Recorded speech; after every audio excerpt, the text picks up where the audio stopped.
Hawakan mo. Basta yun, tatamaan mo yung ano, titingnan mo lang ako dito. Huwag mo takpan yung kamay mo, dito ka lang sa kabila. Alright, mga guys, magandang hapon. So, update natin yung ating ginagawang public, tapos na tayo. So, ang gagawin natin ay mag-install naman tayo ng ano, yung ating design sa kisame. Yan mga guys. So, meron pa tayong maglalagay dyan ng mga trellis sa gilid. So, abangan nyo guys, yan ay bubuhin ko na. Yan ay nakikabit ko na ngayon, solo lang ako. Yung dalawa, nandun sa baba, nakikisame sila doon. So, itong aking partner ay dito, pinaglinis ko. Dito, pinaglinis ko muna dito sa ano. Bukas ay magta-tiles na kami. So, abang-abangan mo guys, yung aming pan. Dito. So, i-install ko na. Para lumapat kung ating ganito, siyempre, ano natin ang price yan. Para lumapat yung gilid ng paring natin. Yan. Mga idol, maraming salamat sa inyo. Mga kapangay dyan. Shout out nga pala kay Cesar Rosel. Shout out sa iyo, pre. From Tansa. Shout out sa inyong tatlo ni Alod at saka ni Patrol. Shout out sa inyo. Sa inyong panguhuli ng isda.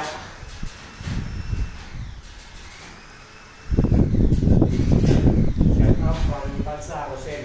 Cesar Rosel. Shout out sa iyo, idol.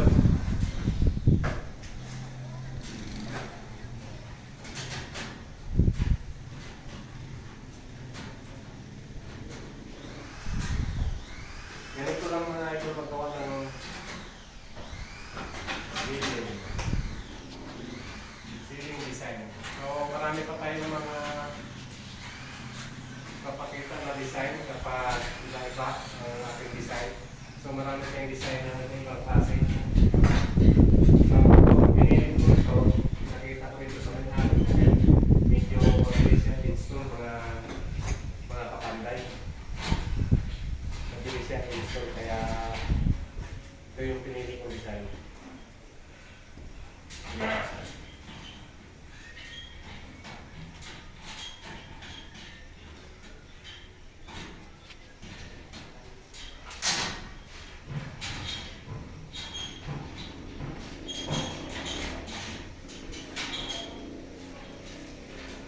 Right.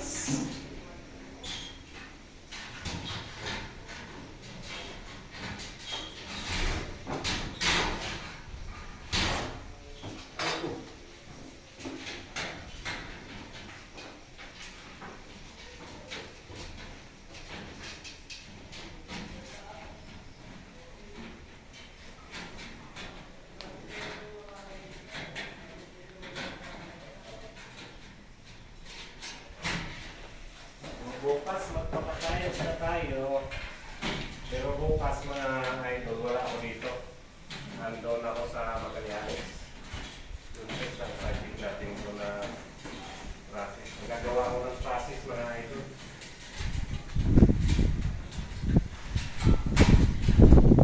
Dito sa design ito mga idol. So, ako na yung nagbigay sa may-ari ng drawing, yung medyo madaling gawin. So nagustuhan din naman niya, palit dalawa itong binigay ko sa kanya.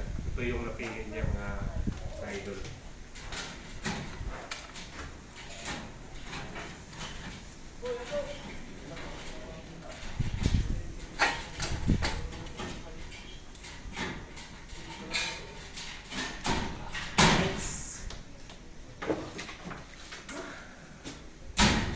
Okay na pa. Pindutin mo yung pula.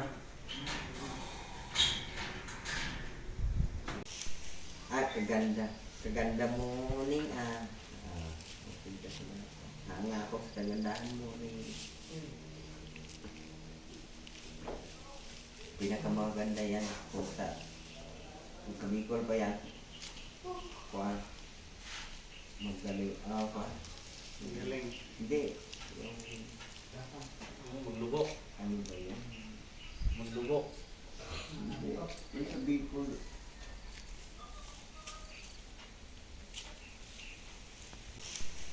kaganda kaganda mo ning hanga ako sa kagandahan mo ning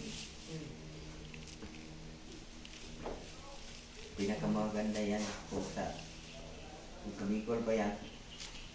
Kuan magaling kuan Galing. hindi yung Maglubo. ano ba yan Maglubo. hindi yung sa Bicol.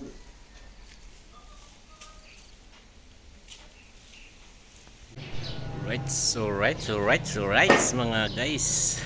Ito magandang umaga sa inyo. Ang oras natin ay alas 9:30 na mga guys.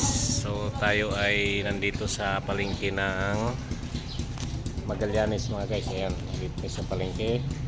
At tayo ay may ginagawa ditong trusses. So ito, naubusan tayo ng bakal kahapon. So hindi naman ako nakapag-video kahapon. Kaya ito, namamalitada muna ako. So punta natin yung ating mga kasama. Ito yung ating kasama isa, si JR. Kaway, Brad. Hello po. Yan. So yan yung ating isang skill dito. Pupuntahan natin dito sa ating building na ginagawa.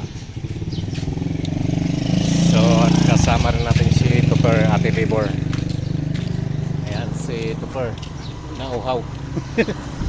So yan guys, yung ating ginagawa dito guys ay ito yung pasalubong center.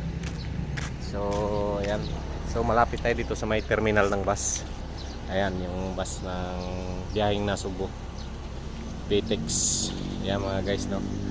So titingnan natin yung ating ginagawa.